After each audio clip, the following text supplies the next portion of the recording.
Hello and good afternoon. I don't know if it's afternoon, but we are just out here at one of the local schools in Fredensborg. Not we, it's actually only me. Yesterday I took a test flight with the new 194 just to make sure that everything is nice and steady to install. And at that point there was not an update available for the RC, but that has changed. So now there's a 194 available. It's basically a whole package that you download to the controller that updates everything. So after performing that, of course, I need to do a little test flight just to make sure that everything is like it's supposed to be. And what you see here below us is one of the public schools in the area. It's the newest one. And we are struggling a little bit with wind today, as you can see from the UAV forecast. I will just post that here on the screen and say we have gusts that exceeds the maximum capabilities of the drone. So we need to be a little bit careful. But there's always the option, if you run into problems, is just to go lower and fly flat, in parallel to the ground, to make sure that you get your nice aircraft back. So this is, see right now I'm struggling a little bit flying to the side here. Let me just go out here over the parking lot. Let's see what's below us. I think there's some trees. No, there's not any trees. The gimbal is struggling a little bit here, I can see. See, I'm here at the parking lot. The gimbal is being beat up heavily. Let's just go down here. Make sure we don't fly into the trees. So I can just show you a little bit of this, quite unique school. Maybe schools are different from country to country, and this one is even from parts of the country here inside the country it's different. This is quite unique actually. A little bit weird. There's this tree which is it spews out fog once every half an hour or something. Maybe we're lucky we can see that at some point.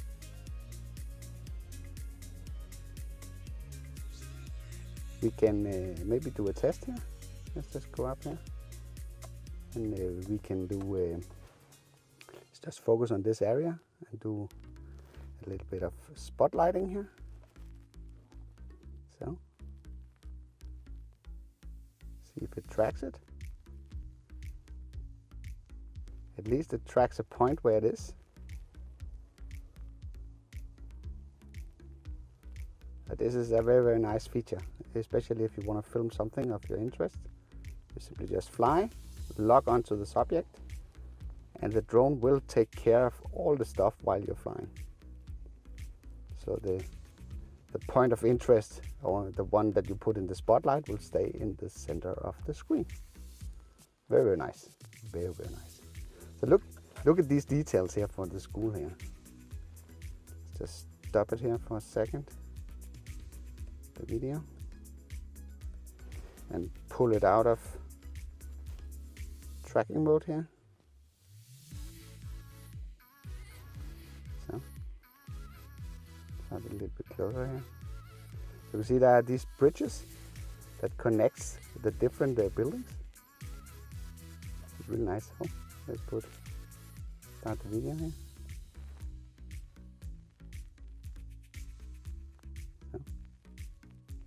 You can see that there are these areas where the students can sit in the summer and enjoy the sun.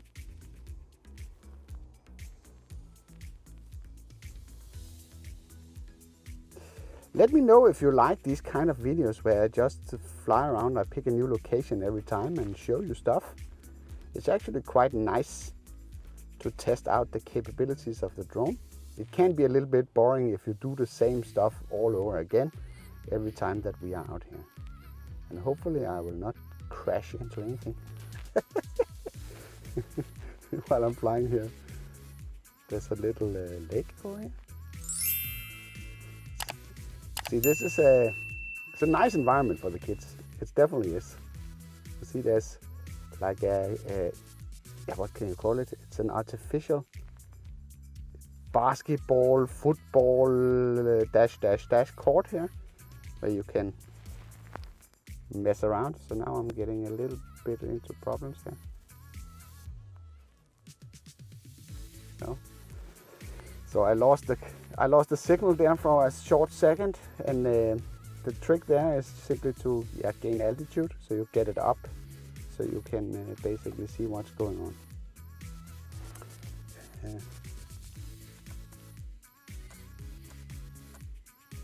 See, for some reason I don't have the zoom button. I can just zoom on this the wheel here.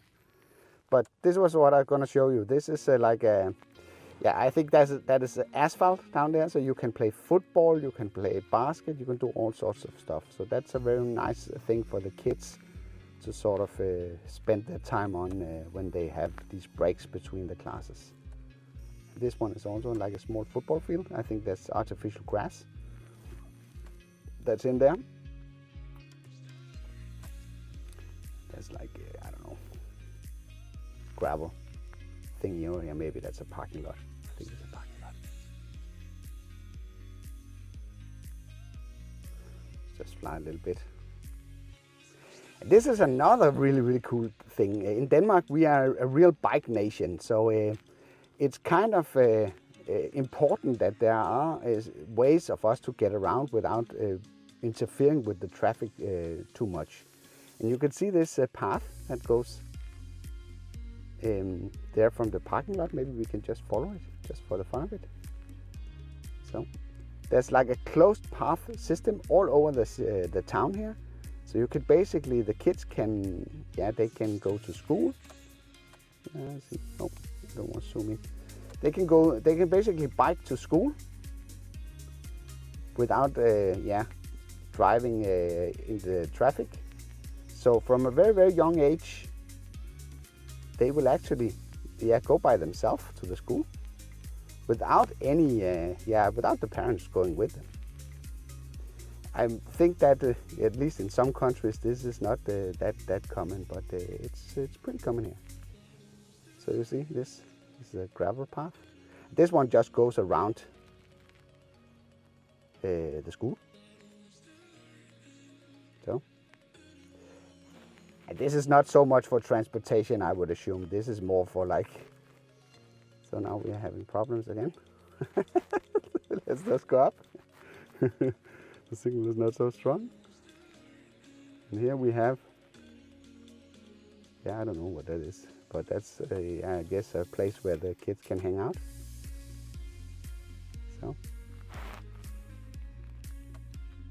maybe we should just check what's up here, down here, nothing. So what we can do now is we could basically test a little.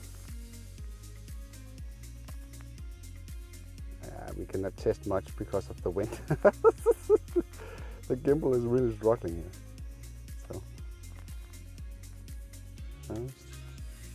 So this is a grass football field. And opposed to the US, we are actually kicking the ball with our feet here. So this is, what is it called? Soccer? I think it's called soccer in the US. So there's a lot of possibilities for the kids to do stuff other than sitting inside the school with their heads into either their phones or their books. Let's just move a little bit back here to the parking lot. Let's go low, just for the fun of it. There's a nice opening here. See, I'm sitting in the car over here.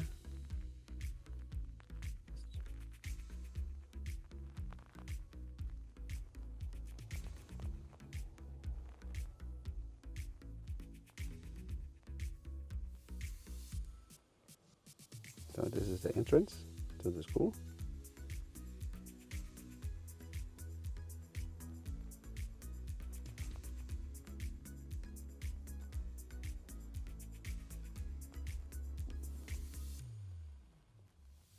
and where we started our path just before.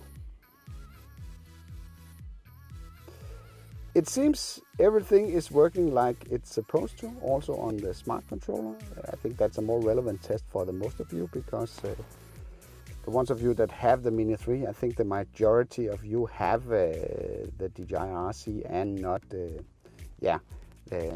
old RCN one. Let's just grab some photos here, just make sure that this part is working. So we do a 48.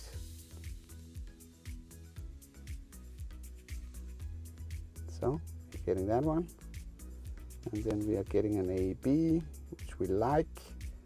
3 pieces, one that's neutral exposed, one that's overexposed, and one that is underexposed. Just to make sure, it's not so much the image, it's more to make sure that nothing is crashing as it is right now. So yeah, I think what we can do is we can do a panorama. Today we will do a panorama. We just go on top of this school here, and then we go up in 40 meters height. It's always good to have a little bit of altitude. I might run into problems doing this because it's so windy. So let's do panorama 360. I like that. So we just let it capture all the images. So what it's doing a series of individual photos here, and it stitches that to a sphere. So I guess it's not stitching anything. Let's give it one more try. Maybe it can't do it because it's being pushed around by the wind. So I've put the exposure to minus 0.7. It's just to preserve areas like you see here in the sky. So it gets, yeah. But it's a beautiful area, this one. That's, yeah, no doubt about that. It's a really nice, oh, aircraft moving. So that's not possible as it is right now to do this.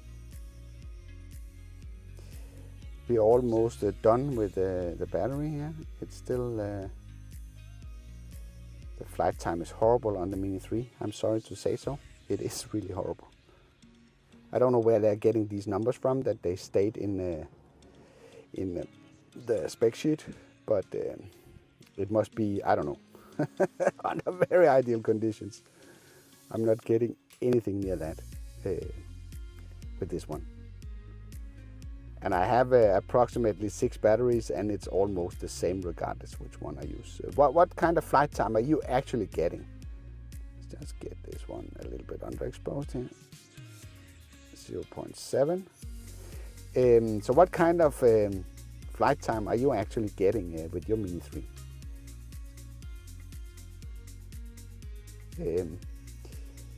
In winter time here, where it's windy like this, it's very, very hard for me to get more than maybe maximum of 20 minutes if I really push it.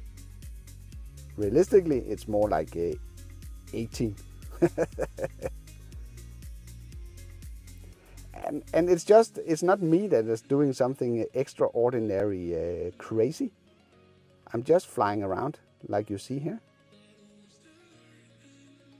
I'm simply just flying around,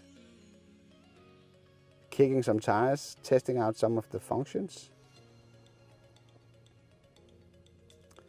So, but let's just go in here. Maybe I should have done that in the beginning, but at least I want to show you that if we look here, that the aircraft firmware is the latest version, the application is the latest version, so everything is like it's supposed to be, and it seems fairly stable. So I think I can conclude that I would have no issues installing that upgrade. So there I'm parked here. You already knew that because we were here before. Let's just go down.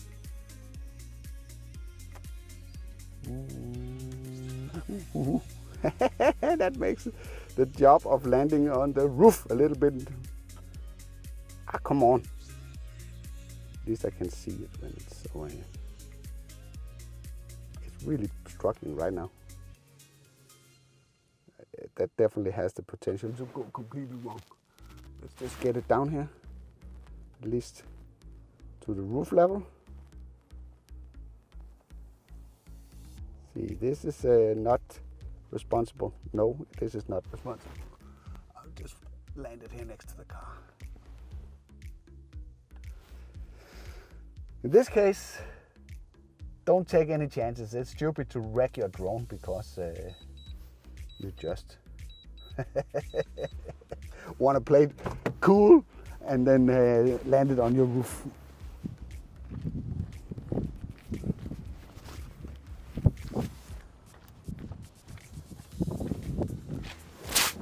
So, back safe in the car. I hope you liked this test flight. If you did, then feel free to give it a like. If you didn't like it, feel free to press the dislike button twice. Thank you for watching, and I'll be seeing you around.